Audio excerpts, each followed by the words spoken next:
நம்மோடு பேசுகிற வார்த்தை என்னவென்றால், உனக்கு உதவி செய்ய அவர் வல்லவர்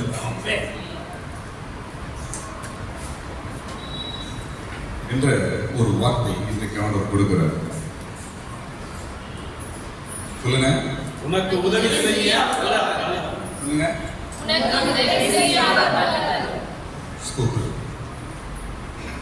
உனக்கு உதவி செய்ய அவர் வல்லவராக இருக்கிறார். வானத்தையும் பூமியும் உண்டாக்கினவரிடத்திலிருந்து எனக்கு ஒத்தாசை வரும், எனக்கு உதவி வரும். எல்லாரும் சொல்லுங்க, உதவி வரும். எனக்கு உதவி வரும். எனக்கு உதவி வரும்.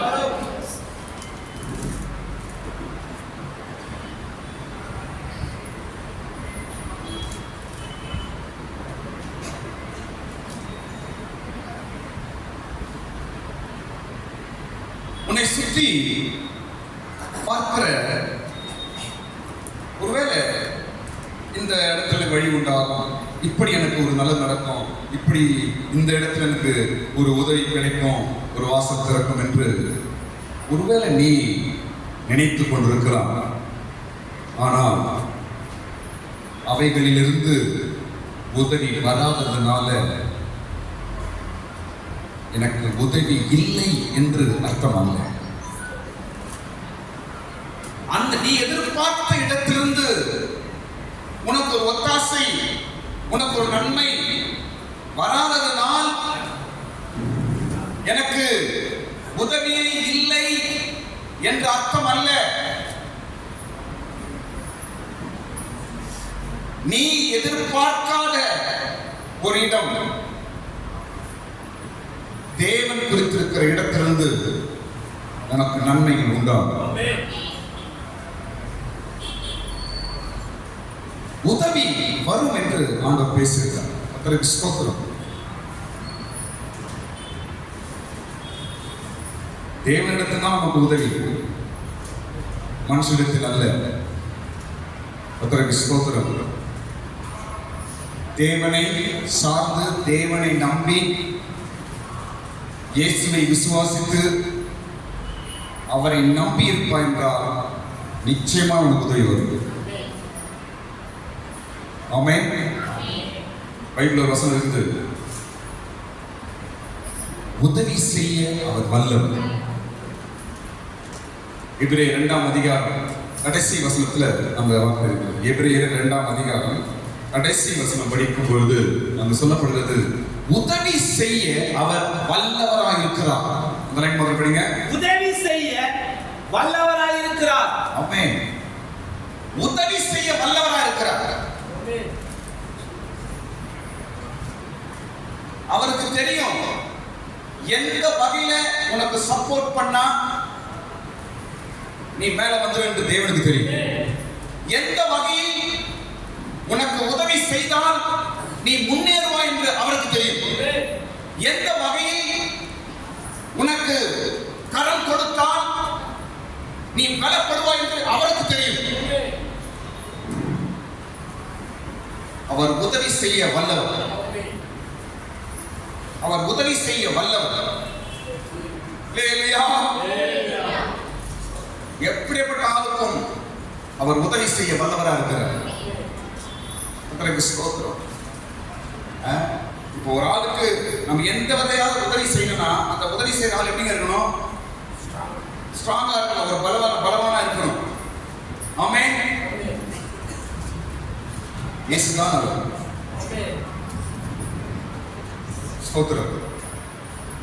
எப்படி இயேசு உதவி செய்யக்கூடிய வல்லவராய் எப்படி மாறினார்? நீங்க சொல்லலாம், அவர் கடவுள், அதனால மனுஷனுக்கு உதவி செய்கிறார் என்று நீங்க சொல்லலாம். ஆனா பைபிள் அப்படி கிடையாது.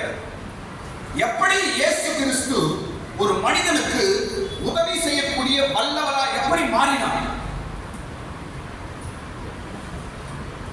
எப்படி மாறினார் என்றால் ஒரே ஒரு வார்த்தை தான். அவர் பாடுபட்டு சோதிக்கப்பட்டதினால நமக்கு உதவி செய்ய அவர் வல்லவராய் மாறினார். ஆமென். இயேசு சுவாமி கடவுளாய் இருந்திருந்தால் மனிதனுக்கு ஏதோ உதவி செய்திருக்கலாம். ஆனால் அவனுடைய கஷ்டம், சூழ்நிலை, அவனுடைய பிரச்சனைகளை புரிந்து கொள்ள முடியாது. ஆமென். பணத்தை சம்பாதிக்கிறது தான் பணத்தோட வேல்யூ தெரியும். பொருளை வாங்குறது தான் பொருளோட வேல்யூ தெரியும். வீடு கட்டுறது தான் வீடை குறித்த விலை தெரியும். அதே போலதான்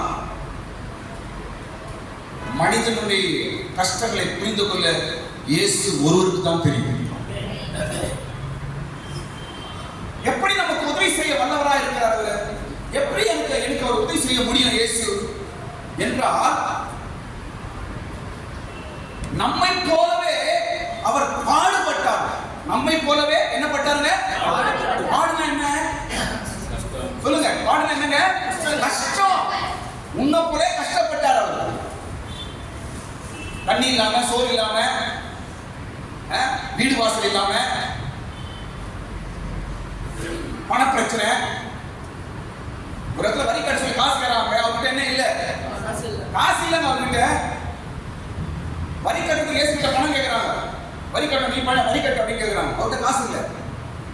உடனே ஒரு மீன் வாய் கறந்து அங்க காசு கொண்டு வந்து வரியை கட்டுகிறார். நம்ம என்னென்ன கஷ்டத்தின் மத்தியில போனோமோ அதெல்லாம் இயேசு இந்த பூமியில அனுபவித்திருக்கிறார். அதனால் நமக்கு உதவி செய்ய அவர் வல்லவர்.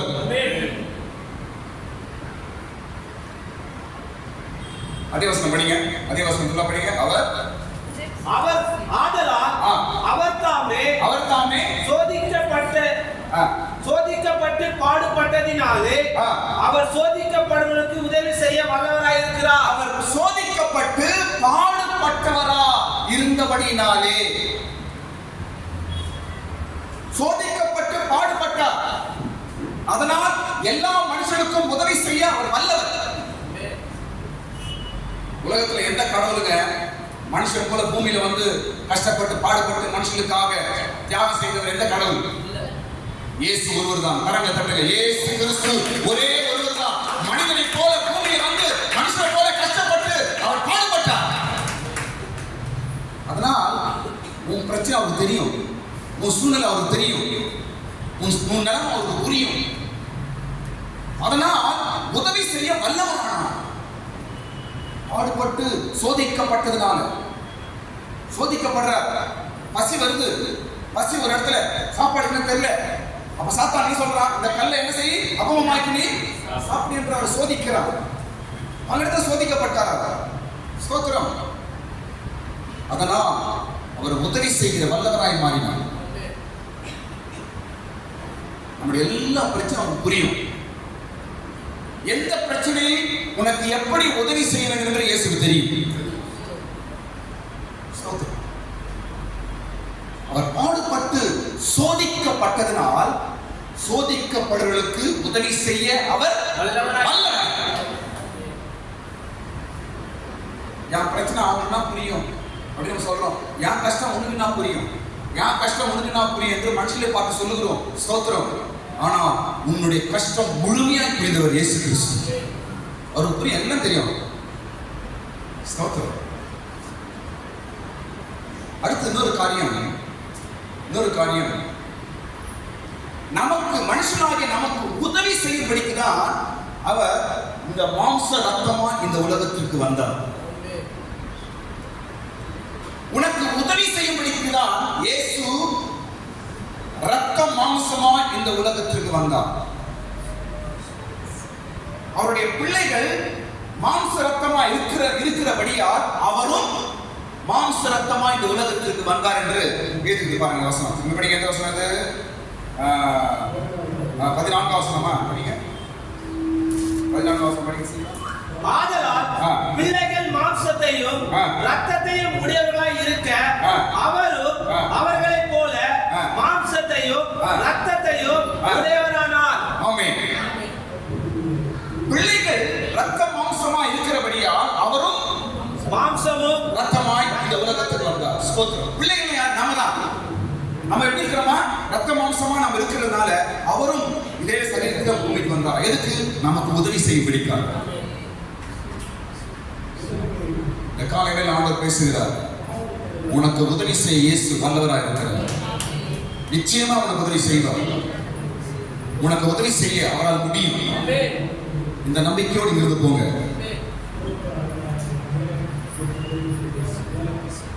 மனுஷனால முடியாது. மனுஷனால முடியும், இவங்க நினைச்சா முடியும், அவங்க நினைச்சா முடியும். இந்த பேச்சு விட்டுருங்க. இதை பேச பேசாதீங்க, சொல்ல சொல்லாதீங்க. எல்லாம் செய்து அவங்க நினைச்சா எனக்கு முடியும், அவங்க ஒரு வார்த்தை சொன்னா முடியும். ஆகாது. இயேசு நினைத்தால்தான் முடியும். இயேசுவால் தான் முடியும். எனக்கு அவர் உதவி செய்ய வல்லவர். கண்களை மேல வைத்துங்க, கண்களை மூடுங்க. எனக்கு உதவி செய்ய அவர் வல்லவர். எல்லாம் சொல்லுங்க, சொல்லுங்க. எனக்கு ஒரு உதவி செய்ய வல்லவராக இருக்கிறார். எப்படி வல்லவராய் மாறினார் என்பதற்கு நாம் பார்த்தோம். அவர் பட்ட பாடுகளின் மூலமாய், அவர் சோதிக்கப்பட்டது மூலமாய் நமக்கு உதவி செய்ய அவர் வல்லவராய் மாறினார். ஸ்தோத்திரம். அடுத்தது கவனிங்க, யாருக்கு உதவி செய்ய? சொல்லுங்க, யாருக்கு உதவி செய்கிறார்? ரெண்டே விஷயம். முதலாவது, சோதிக்கப்படுவர்களுக்கு உதவி செய்கிறார். இரண்டாவது, ஆபிரகாமின் சந்ததிக்கு உதவி செய்கிறார். சொல்லுங்க, முதல் காரியம் என்ன? சோதிக்கப்படுவர்களுக்கு உதவி செய்கிறார். யார் சோதிக்கப்படுறாங்க? விசுவாசத்தில் இருக்கிறவர்கள் சோதிக்கப்படுறாங்க. ஜெபம் பண்றவங்க சோதிக்கப்படுறாங்க. அப்படிதானங்க? கடவுளுக்கு பயப்படுறவங்க சோதிக்கப்படுகிறார்கள். நான் ஆண்டவர் பிரியமாய் நடக்கணும்னு நினைக்கிறவங்க சோதிக்கப்படுறாங்க. அவங்களுக்கு என்ன செய்யற ஆண்டவர்? சத்தமா சொல்லுங்க, உதவி செய்கிறார். ஒருவேளை இந்த கால வேளையில் நீ நினைக்கலாம், நான் இந்த பாதையில் போய் கொண்டிருக்கிறேனே என்று சாத்தானை சோதிக்கிறது போல நீ உணர்கிறாயா? நிச்சயமாக இயேசு உதவி செய்வார். சோதிக்கப்படுவதற்கு உதவி செய்கிறார். ஆபிரகாம் ஒரே குமாரனை கொண்டு மலையில போய் பலியிட போயிட்டான். வேற வழியே கிடையாது. ஆண்டவர் கீழ்ப்படிந்து போயிட்டான். ஸ்தோத்திரம். இதற்கு எவ்வளவு வேதனை, எவ்வளவு துக்கம். ஒரே பிள்ளையாச்சே பலி கொடுக்கணும் என்று. ஆனாலும் கடவுளுக்கு பயந்து கீழ்ப்படிந்து போனான். அவன் சோதனையில் கடவுள் அவனுக்கு உதவி செய்தார். ஸ்தோத்திரம். குடும்ப சூழ்நிலை சோதிக்கப்படுறீங்களா? வாழ்க்கையில சோதிக்கப்படுறீங்களா? பண விஷயத்துல சோதிக்கப்படுறீங்களா? விசுவாசத்துல சோதிக்கப்படுறீங்களா? சமாதானத்துல சோதிக்கப்படுறீங்களா? குடும்பத்துல பல வழிகளில் நீங்கள் சோதிக்கப்படுகிறீர்களா? சில சாத்தான் கால பேசுவான், இதுல எப்படி நிக்கிற பார்க்கலாம், இந்த பாதையில எப்படி போயிடுற பார்க்கலாம், இந்த பிரச்சனை எப்படி தாண்டற பார்க்கலாம் என்று சாத்தான் சொல்லுவான். அதுல கேட்கும். ஸ்தோத்திரம். இன்னைக்கு ஆண்டவர் சொல்லுகிறார், நான் உனக்கு உதவி செய்வேன். தேவன் உனக்கு உதவி செய்வார். இயேசு உதவி செய்ய வல்லவராய் இருக்கிறார். உனக்கு உதவி செய்வார். சோதிக்கப்படுவதற்கு அவர் உதவி செய்கிறார். இரண்டாவது காரியம், ஆபிரகாமின் சந்ததிக்கு உதவி செய்கிறார். பாருங்க, அடுத்த வருஷம் பாருங்க, மேல 15 வருஷம் தூதர்களுக்கு கை கொடுக்கலையா? யாருக்கு கை கொடுக்கிறார்? ஆபிரகாமின் சந்ததிக்கு கை கொடுத்தார். படிங்க வாங்க. ஆதலால் அவர் தேவதூதருக்கு உதவியை கை கொடாமல் ஆபிரகாமின் சந்ததிக்கு உதவியாக கை கொடுத்தார். யாருக்கு உதவி செய்கிறார்? ஆபிரகாமின் சந்ததிக்கு உதவி செய்கிறார். யார் ஆபிரகாமின் சந்ததி? நாம தான். விசுவாசிக்கிற சந்ததி ஆபிரகாமின் சந்ததி. நீங்க ஆண்டவர் மேல, இயேசு மேல விசுவாசம் உள்ளவர்களா இருப்பீர்கள் என்றால் நீங்க தான் ஆபிரகாமின் சந்ததிகள். விசுவாச சந்ததிக்கு உதவி செய்வார்கள். அதான் முன்னாடியே சொன்னேன். ஸ்தோத்திரம். பாருங்க, ஆண்டவர் மேல விசுவாசம் வச்சு, இயேசு மேல விசுவாசம் வச்சு, நம்பிக்கை வச்சு, இயேசுவே என்று ஜெபம் பண்ணி சர்ச்சுக்கு வந்து ஆண்டவரே ஆண்டவரே என்று சொல்லி ஆண்டவர் மேல நம்பிக்கை வைத்தால் உண்மையாகவே அடுத்த நிமிஷம் உனக்கு உதவி செய்து உன் பிரச்சனை விடுதலை ஆக்குவார். ஸ்தோத்திரம். நீதான் ஆபிரகாமின் சந்ததி, நாம் தான் ஆபிரகாமின் சந்ததி. யாருக்கு கை கொடுக்கவில்லையா? தேவதூதர். யார் கை கொடுக்கல? தேவதூதர். சொல்லுங்க. தேவதூதர். யார் கை கொடுக்கல? தேவதூதர். ஏன் தேவதூதர் கை கொடுக்கல? இது என்ன அர்த்தம்? பெருமை உள்ளவங்களுக்கு உதவி செய்ய மாட்டார். தேவதூதர்கள் ஏன் கை கொடுக்கல? அவர்கள் ஏன் வீழ்ந்தார்கள்? பெருமையினால் கீழே விழுந்தார்கள். அதனால் கையை கொடுக்கல. ஆமென். ஆபிரகாமின் சந்ததி கை கொடுத்தார். விசுவாசம் உள்ளவர்களுக்கு கை கொடுப்பா, பெருமை உள்ளவர்களுக்கு கை கொடுக்க மாட்டார், உதவி செய்ய மாட்டார். படிங்க. அவர் ஆதலால் அவர் தேவதூதருக்கு உதவியை கை கொடாமல், தேவதூதருக்கு கை கொடாமல் ஆபிரகாமின் சந்ததிக்கு உதவியாக கை கொடுத்தார், உதவி செய்தார். நீ ஆபிரகாமின் சந்ததியா இருக்கும்போது ஆண்டவர் உண்மையாகவே உனக்கு உதவி செய்வார். தேவதூதர்களை போல பெருமை, என்னால முடியும், அகங்காரம், நான் தான் என்று பெருமையான எண்ணங்கள், பெருமையான பேச்சுகள், பெருமையான சிந்தைகள், பெருமையான வார்த்தைகள் இருக்குமே என்றால் ஆண்டவர் உதவி செய்ய மாட்டார். பெருமை என்றால் நம்ம ஃபெயில் ஆகி தான் போனோம். ஆண்டவர் உதவி செய்யவே மாட்டார். ஸ்தோத்திரம். நாம் எப்படி இருக்க வேண்டும்? ஆபிரகாமின் சந்ததியா விசுவாசிக்கிறவராய் நாம் இருக்கும்போது தேவன் நமக்கு உதவி செய்கிறார். ஆமென். சரி, சீக்கிரம் முடிச்சிரு. இப்போ அடுத்த பகுதி என்னவென்றால், எப்படி ஆண்டவர் உதவி செய்கிறார்? எப்படி உதவி செய்கிறார் என்று பார்க்கும்போது 2 வழிகளில் ஆண்டவர் உதவி செய்கிறார். எத்தனை வழிகளில்? 2 வழிகளில் தேவன் நமக்கு உதவி செய்கிறார். ஸ்தோத்திரம். உதவி செய்ய அவர் வல்லவராக இருக்கிறார். நிச்சயமாக உனக்கு உதவி உண்டு. நிச்சயமாகவே பரத்திலிருந்து உனக்கு உதவி வரப்போகிறது. ஏதோ ஒரு வழியிலே உனக்கு சந்தோஷம், சமாதானம் உண்டாக்கும்படிக்கு ஒரு உதவி ஆண்டவர் செய்ய போற. கையை தட்டுங்க, கரங்களை தட்டுங்க. ஏதோ ஒன்று செய்ய போறாங்க. சீக்கிரத்தில் உன்னை சந்தோஷப்படுத்த ஒரு காரியத்தை செய்ய போகிறார் ஆண்டவர். உதவி செய்ய அவர் வல்லவர். 2 வழிகளில் உதவி செய்கிறார். முதல் காரியம், விண்ணப்பத்தின் ஆவியை தந்து உதவி செய்கிறார். அப்படி என்றால் ஜெப ஆவியை தந்து உதவி செய்கிறார். எங்க படிக்கிறோம்? நீங்க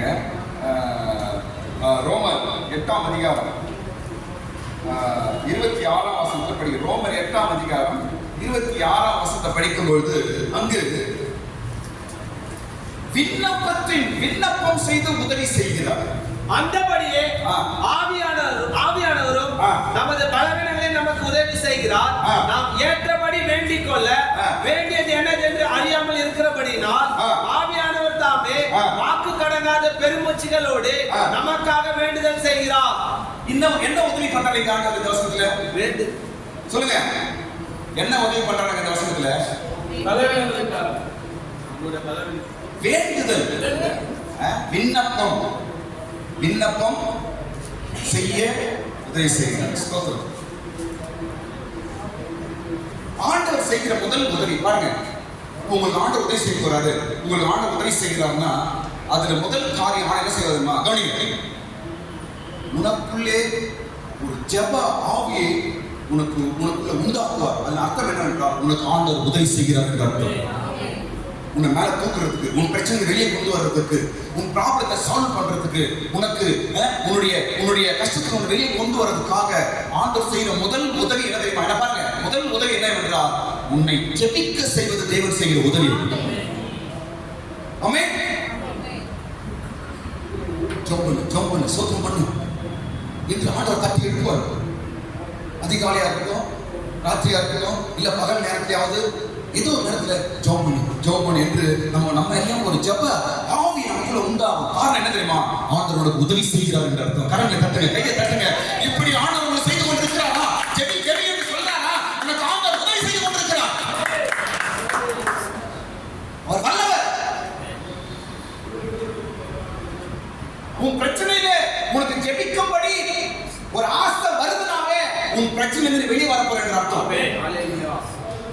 உன் ப்ராப்ளம் சால்வ் ஆக போகுது என்று அர்த்தம்.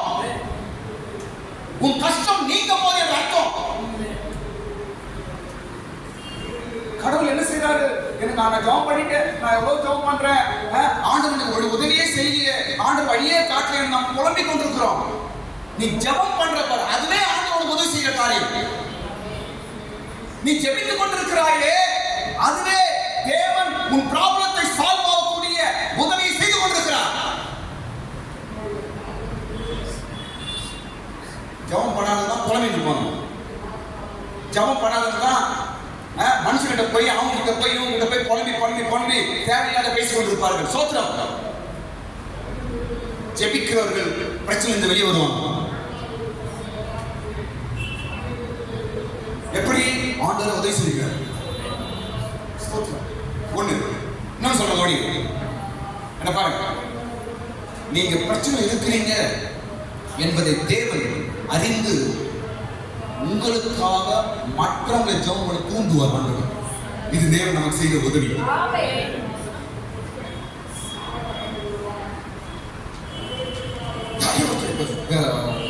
சான்சி ஆண்டவர் ஒருவருக்கு என்ன பண்றாரு? ஏவுதல் கொடுக்குறாரு. பாப்பா என்ன தெரியல, சர்ச்சை என்னாச்சு தெரியலையே என்று ஜெபம் பண்ணும்போது யாரையும் ஒருத்தர் உங்களுக்கு ஞாபகப்படுத்துவார் ஆண்டவர். ஸ்தோத்திரம்.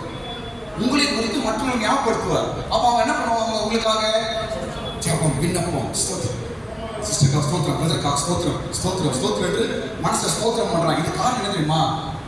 தேவன் நம்முடைய பிரச்சனையிலிருந்து வெளியே கொண்டு வர நமக்கு செய்கிற உதவி.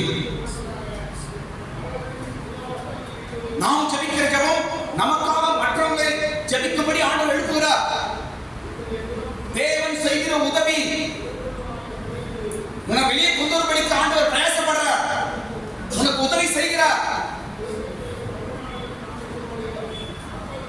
ஒரே காரியம் சொல்ற பாருங்க, எவ்வளவு பெரிய பிரச்சனை, எவ்வளவு பெரிய காரியமா இருக்கட்டும், பாதையா இருக்கட்டும், ஜபத்தினால முடியாத காரியமே இல்லைங்க. ஜபம் ஒன்று போதும், மலைகளை உங்களை தாண்ட செய்யும். கரங்களை தட்டி ஸ்தோத்திரம் பண்ணுங்க. ஜபம் ஒன்று போதும், மலைகளை தாண்ட செய்யும், அனாந்தரத்தை தாண்ட செய்யும், சமுத்திரத்தை தாண்ட செய்யும்.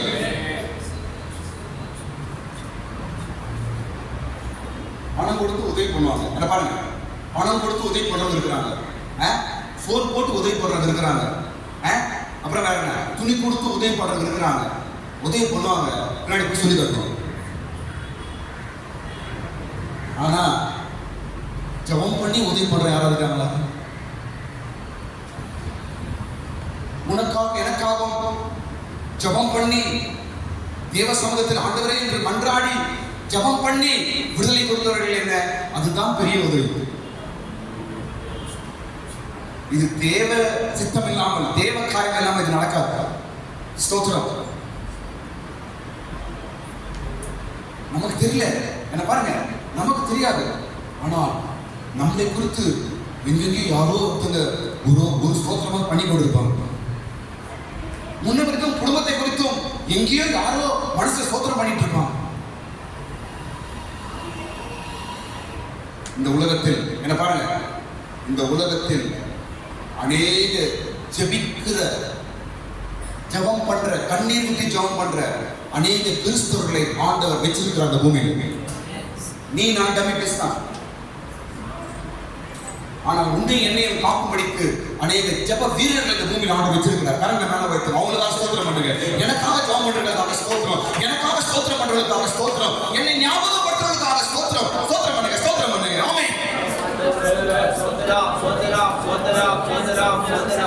இது உலகத்தில் நடந்து கொண்டிருக்கிறது, நமக்கு தெரியாது, இது நடந்து கொண்டிருக்கிறது.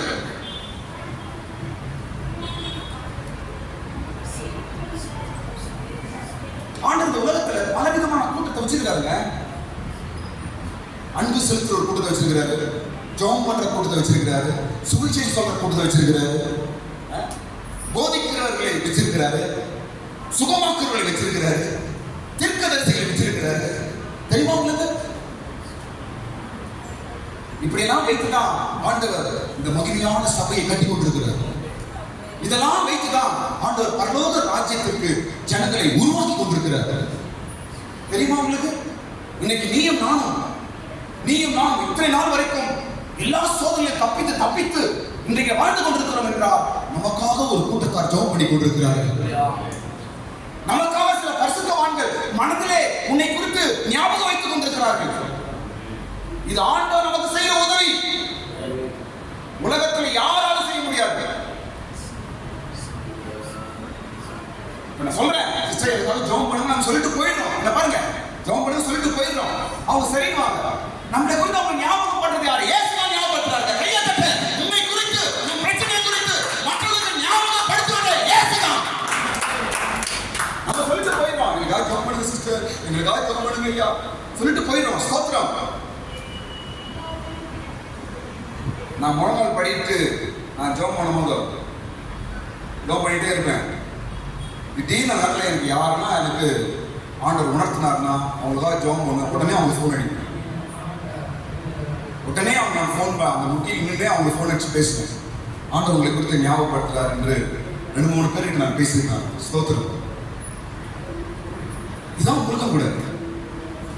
முதல் உதவி எப்படி ஆண்டவர் உதவி செய்கிறார்? நம்ம எதோ நினைக்கிறோங்க, எனக்கு ஆண்டவர் பணம் தரலையே, எனக்கு ஆண்டவர் வீடு தரலையே, எனக்கு ஆண்டவர் தரலையே என்று எதை குறித்தோடு யோசித்துக் கொண்டிருக்கிறோம். ஸ்தோத்திரம். எல்லாவற்றையும் உருவாக்கக்கூடிய வல்லமை என்ற ஜெபத்தை ஆண்டவர் தந்திருக்கிறார். ஜெபம் சகலத்தையும் செய்யும். ஜெபம் சகலத்தையும் செய்யும். நான் வீடு வாங்கின ஆண்டவரே ஜெபம் பண்ணிருக்கேன். என்ன பாருங்க, வீடு வாங்கின ஆண்டவரே என்று ஜெபம் பண்ணிட்டு இருக்கிறீங்க. அந்த ஜெபமாவியை கொடுத்தது யாரு சொல்லுங்க? யார் கொடுத்தது? அந்த ஜெபமாவியை கொடுத்தது யாரு? தேவன் தான் கொடுத்தார். எதற்கு? எதற்கு? நீ வீடு கட்டும்படி. கையை தட்டு, கரங்களை தட்டு, கரங்களை தட்டு. ஆமென். ஹல்லேலூயா. கடன் பிரச்சனை நீங்களும், நீ கடன் பிரச்சனை இருக்கிற நீ. ஆனா ஆண்டவர் கடன் பிரச்சனை ஜெபம் பண்ணி என்று ஒரு ஜெபமாவியை கடன் கொடுக்கிறார். எதுக்கு? அந்த கடன் பிரச்சனை உங்களை வெளியே கொண்டு வருது. ஆண்டவர் வெளியே கொண்டு வரதுக்காக முதலாவது கண்ணை கொடுக்கிறார். ஜெபம் ஆவியை தந்து உதவி செய்கிறார். ஜெபம் கடவுள் நமக்கு செய்கிற உதவி. ஜெப ஆவி கடவுள் நமக்கு செய்கிற உதவி. கண்ணீர் விட்டு ஜெபம் பண்றோம், நம்மளால முடியாது. கடவுளே அது தராரு. நீ ஜெபம் பண்ணு, கண்ணீர் விட்டு ஜெபம் பண்ணு. சில விஷயங்கள சாதாரண ஜெபம் பண்ண முடியாது. சில விஷயம் ஜெபிக்கும் போது கண்ணீர் வருது. ஏன் தெரியுமா? ஏன் தெரியுமா? அந்த ஜெபத்தின் மூலமா தேவன் செய்கிற காரியம் வல்லமையா இருக்கிறது. ஒரு பெரிய வல்லமையை, பெரிய சங்கையை உடைக்கும்படிக்கு உன்னை ஆண்டவர் கண்ணீர் விட்டு ஜெபிக்கும்படி செய்கிறார். ஒரு பெரிய பிரச்சனைக்கு உன்னை வெளியே கொண்டு வரும்படிக்கு உன்னை கண்ணீர் விட்டு ஜெபிக்கும்படி ஆண்டவர் செய்கிறார். ஆனா இந்த வசனம் என்ன பண்ணுது தெரியுமா? நமக்காக ஆவியானவர் விண்ணப்பம் பண்றாரு. அப்படி என்ன பண்ணுறது? என்ன பண்ணுறது? நமக்காக அவர் விண்ணப்பம் செய்து நமக்கு உதவி செய்கிறார். அப்படிதானங்க? யார் விண்ணப்பம் பண்றது அந்த வசனத்துல? யார் விண்ணப்பம் பண்றது? ஆவியானவர். ஆவியானவர். என்ன கவனிங்க, ஆவியானவர் தான் விண்ணப்பம் பண்றார். கடவுள் தான் விண்ணப்பம் பண்றார். விண்ணப்பம்னா ஜெபம்.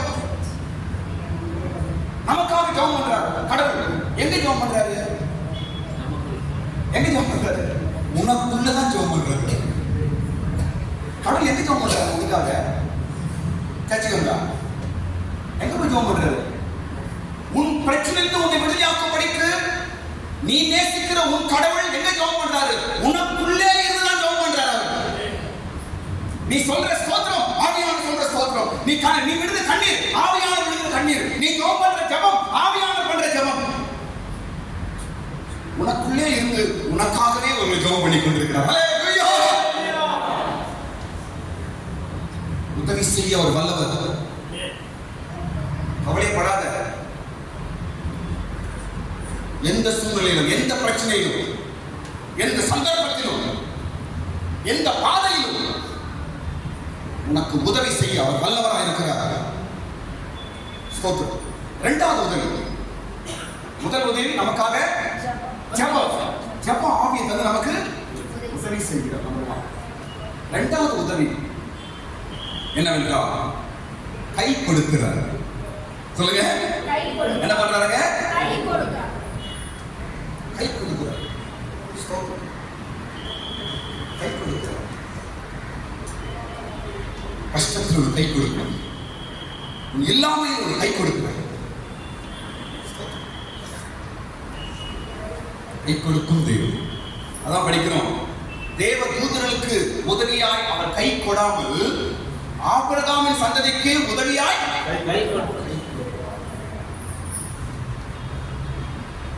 உதவி செய்யும்படிக்கு கை கொடுக்கிறார்.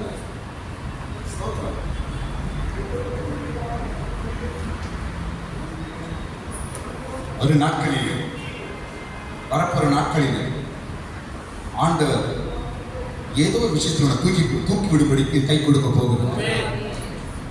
அவர் கை கொடுக்கும் தேவன். எல்லாரும் சொல்லுங்க, சத்தமா சொல்லுங்க. அவர் கை கொடுக்கும் தேவன். எல்லாரும் சொல்லுங்க, அவர் கை கொடுக்கும் தேவன். சொல்லுங்க, ஹல்லேலூயா.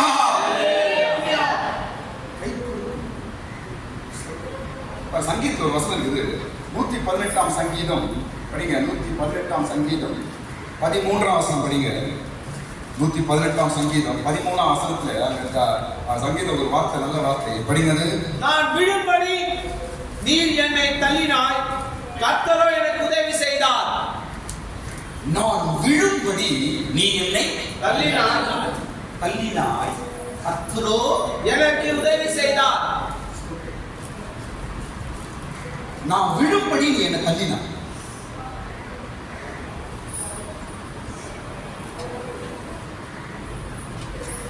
சாத்தான் தள்ளுகிறான். கீழே விழுந்து போனோம், நீ விழுந்து போனோம், குடும்பம் விழுந்து போனோம், முன்னேறி போகக்கூடாது, கீழே விழு கீழே விழு என்று சாத்தான் என்ன பண்றானா? சொல்லுங்க, என்ன சொல்றான்? என்ன பண்றானா? தள்ளுகிறான். ஆனால் கர்த்தரோ எனக்கு உதவி செய்தார். உதவி செய்தார் அர்த்தம் தூக்கி விடுகிறார். விடுகிறார். ஸ்தோத்திரம். ஆண்டவர் கை கொடுக்க போறாரு. இயேசு உங்களுக்கு கை கொடுக்க போறாரு. மனுஷர்கள் கீழே தள்ளிருக்காங்களா? மனுஷன் மூலமா நீங்க தள்ளப்பட்டு போனீங்களா? சொந்த பந்தம் கீழே தள்ளிச்சா? நீ நம்பி இருக்கிறவங்க கீழே தள்ளுறாங்களா? நீ யாரை எதிர்பார்க்கணும் அவங்களை கீழே தள்ளுறாங்களா? இந்த வசனத்தின்படி தேவன் உனக்கு கை கொடுக்க போகிறார். உனக்கு கை கொடுக்க போகிறார். கை கொடுத்து உனக்கு உதவி செய்ய போகிறார். உதவி செய்ய வல்லவர்.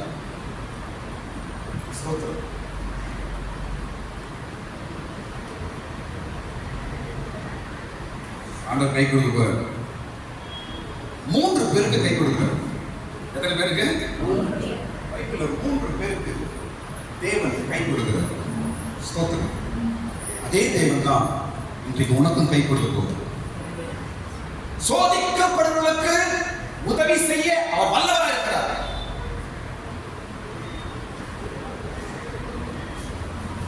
ஸ்தோத்திரம். அவருடைய உதவி நிச்சயமா உதவி செய்வார். ஸ்தோத்திரம். 3 பேருக்கு அவர் கை கொடுக்கிறார் என்று நாம் பார்க்கிறோம். முதல் ஆள் யார் என்றால் யோசேப். சொல்லுங்க, முதலாவது யாரு சொல்லுங்க? ஆதியாகமம் 37ஆம் அதிகாரம் 28ஆம் வசனம். ஆதியாகமம் 37ஆம் அதிகாரம் 28ஆம் வசனம். யோசேப்பை குழியில போட்டான். எங்க போட்டான்? யோசேப்பை குழியில போட்டாச்சு. குழியில போட்டாச்சு. அது என்ன குழி? அது தண்ணீர் இல்லாத குழி. என்ன குழிங்க அது? தண்ணீர் இல்லாத குழி. அந்த குழியில போட்டா முடிஞ்சு போச்சு, அவன் சாக வேண்டியதுதான். ஸ்தோத்திரம். அப்படி ஒரு குழியில தள்ளப்பட்ட யோசேப்புக்கு யோசேப்பை கரம் கொடுத்து ஆண்டவர் மறுபடியும் மேல தூக்குறார். ஸ்தோத்திரம். அந்த இடத்துல யார் கை தூக்குறது? யாரை தூக்குறது? யூதா. அவன் சகோதரர்கள் தான். படிங்க, அவசரம் படிங்க. 28ஆம் வசனம். அந்த வர்த்தகரான மீதியானர் கடந்து போகிற பொழுது அவர்கள் யோசேப்பை அந்த குழியிலிருந்து தூக்கி எடுத்து தூக்குகிறார்கள். ஒரு மனுஷனை என்ன பாருங்க, ஒரு ஆளு கோயில விழுந்துட்டாரு, உடனே அவர் தூக்கினா பண்ண உடனே நம்ம கை தான் கொடுக்கும். ஒரு ஆளை குழியிலிருந்து தூக்கி எடுக்கும்படிக்கு உதவி செய்வது ஒரே ஒன்றுதான், கரம் கொடுக்கும், கை கொடுக்கப்படும்.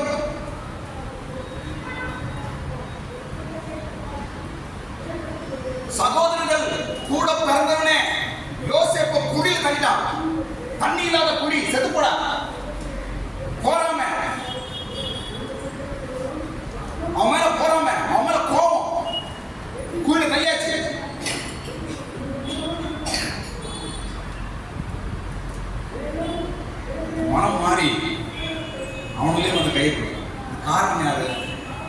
தேவன். ஸ்தோத்திரம். கை கொடுத்து அவனை தூக்குது. எப்போ அவன் மேல தூக்குனாலோ அப்பயும் அவன் மேல வந்தான். குழியிலிருந்து எப்பொழுது யோசேப்பு மேலே தூக்கப்பட்டானோ அப்பொழுதே அவன் உயரத்தில் வந்து விட்டான்.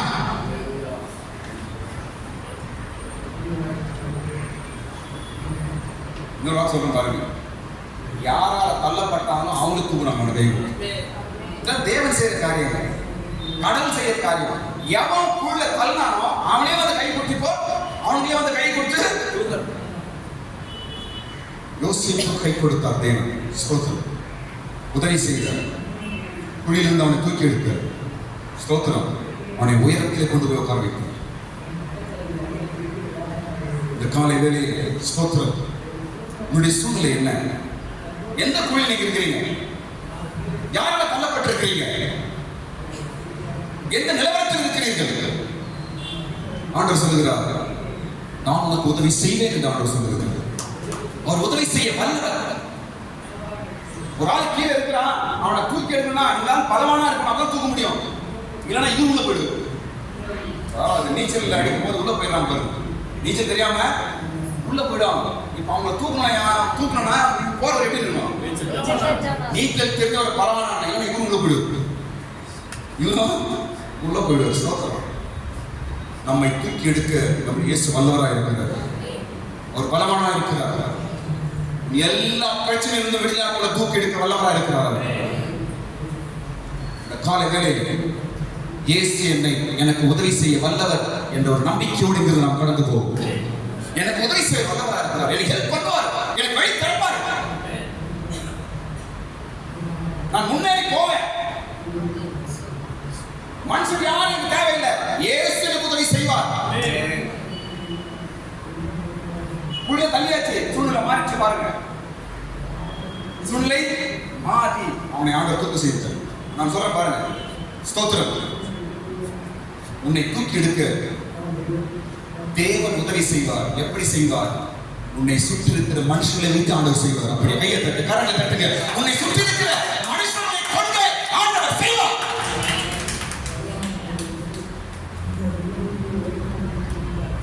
யார் உன்னை தள்ள நினைக்கிறாங்களோ அவங்களை கொண்டு உன்னை தூக்கி வருவாங்க. யார் உன்னை கெடுத்து நினைக்கிறாங்களோ அவங்களை கொண்டு உன்னை அந்த மேலே உயர்த்துவார். யார் உனக்கு விரோதமாய் கிரி செய்கிறார்களோ அவங்களை கொண்டு தேவன் கை கொடுப்பார்.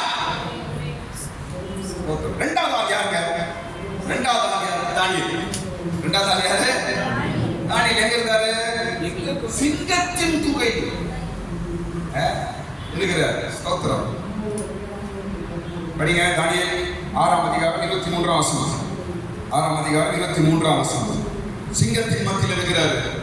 அவருக்கும் அங்கு கை கொடுத்து மேலே தூக்கி எடுக்கப்பட்டார் என்று நாம் படிக்கிறோம். படிக்கிறோம். அப்பொழுது ராஜா தன்னில் மிகவும் சந்தோஷப்பட்டு தானியேலை கெபியிலிருந்து தூக்கிவிட சொன்னார். தூக்கிவிட கை கொடுத்து தூக்கிவிடப்பட்டான் தானியேல். உதவி. மிருகங்கள் மத்தியில், சிங்கத்தின் மத்தியில் இருக்கிறான். ஸ்தோத்திரம். இயேசு கிறிஸ்துவின் நாமத்தினாலே இந்த நாட்களிலே நீ போகிற பாதை எப்படி? நீ வேலை செய்யற இடம், நீ வாழுற இடம், நீ போற வர இடம், ஒருவேளை சிங்கத்தின் மத்தியில் இருக்கிறாயா, மிருகத்தின் மத்தியில் இருக்கிறாயா? ஸ்தோத்திரம். நிச்சயமாக ஆண்டவருடைய கரம் கொடுத்து தூக்குவார். தூக்கி எடுப்பார். சிங்கங்கள் உன்னை சேதப்படுத்துவதில்லை. சிங்கத்தின் வல்லமைகள் உன்னை சேதப்படுத்துவதில்லை. உனக்கு கை கொடுப்பார். தானியேலுக்கு கை கொடுத்து தூக்கின தேவன். அல்லேலூயா. மூன்றாவது ஆள் யார் என்றால் பேதுரு. மூன்றாவது ஆள் யாருங்க? பேதுரு. மத்தேயு 14ஆம் அதிகாரம் 31ஆம் வசனம். பேதுரு என்ன ஆயிட்டாரு? பேதுரு என்ன ஆனாங்க? கடலிலே அலைகள் மத்தியில் என்ன ஆயிட்டார்? அவரு முழுகி போயிட்டார். ஸ்தோத்திரம். முழுகி போயிட்டார். கடலின் மேல் நடந்தவர், கடலின் மேல் நடந்தவர் முழுகி போனார். உடனே இயேசு கை கொடுத்தார். என்ன செய்தார்? அவரை தூக்கிட்டு. படிங்க. உடனே இயேசு கையை நீட்டி அவனை பிடித்து தூக்குறார். ஸ்தோத்திரம். ஆமென். கடல் மேல நடந்ததுனால தான் அவன் மூழ்கி போனான். கப்பல்ல இருந்தா மூழ்கி போனான் பாருங்க. கப்பல்ல இருந்தா கடல்ல இருந்தா மூழ்கி போனாங்க. கடல் மேல நடந்தாலும் மூழ்கிதான். என்னதுக்கு அடுத்து யாருக்கு பிரச்சனை? விசுவாசத்தில் வாழ்கிறது தான் பிரச்சனை. சத்தியத்தில் வாழ்றது தான் பிரச்சனை. ஸ்தோத்திரம். சர்ச்சுக்கு போய் நல்லவனா வாழணும் அப்படின்னு பைபிள் சர்ச்சுக்கு வராங்க. உங்களுக்கு தான் பிரச்சனை. உங்களை தான் சாத்தான் முழுங்க பார்ப்பான், முழுக்கடிக்க பார்ப்பான். ஸ்தோத்திரம். ஆனாலும் இயேசு கரம் கொடுத்து தூக்குவார். முழுகி போக விட மாட்டார். அல்லேலூயா. சத்தியத்தின்படி உண்மையாய் ஜெபம் பண்ணி கடவுளுக்காக வாழணும்னு நினைக்கிறோம் பாரு, நம்ம தான் முழுங்க போற மாதிரி சாத்தத்தை அனுப்பியிருப்போம். ஸ்தோத்திரம். இன்றைக்கு எந்தெந்த பாதையில் முழுகிடணும் என்று பயப்படுறீங்களா? நான் முழுகி கொண்டிருக்கிறேன் என்று கலங்குறீங்களா? இயேசுவுக்கு கரம் கொடுப்பார். இயேசு கை கொடுத்து உன்னை தூக்கி எடுப்பார். ஆமென். ஹல்லேலூயா. ஸ்தோத்திரம். இரண்டு வழிகளில் தேவன் நமக்கு உதவி செய்கிறார். ஒன்று ஜெப ஆவியை தந்து உதவி செய்கிறார். இரண்டாவது கை கொடுத்து உதவி செய்கிறார். ஸ்தோத்திரம். எப்படி? வசனத்தின் மூலமாய், மனுஷன் மூலமாய், ஏதோ வழிகளில் ஆண்டவனுக்கு கை கொடுப்பார். எல்லாரும் கண்களை மூடுங்க. உதவி செய்ய அவர் வல்லவர். இந்த காலங்களில் ஆண்டவர் நம் மத்தியில் வெளிப்படுகிற வார்த்தை என்னவென்றால், சோதிக்கப்படுவர்களுக்கு உதவி செய்ய அவர் வல்லவராக இருக்கிறார் என்று இந்த காலையில் ஆண்டு வெளிப்படுகிறார். ஆண்டவர் பேசுகிற வார்த்தை. ஸ்தோத்திரம். எனக்கு உதவி செய்வாங்க. உனக்கு உதவி நிச்சயம். நீ எதிர்பார்க்கிற இடத்திலிருந்து உதவி வரலையே என்று நீ ஏமாந்து போயிட்டோம், சோர்ந்து போயிட்டோம், எல்லாம் போயிடுச்சு நினைக்காத.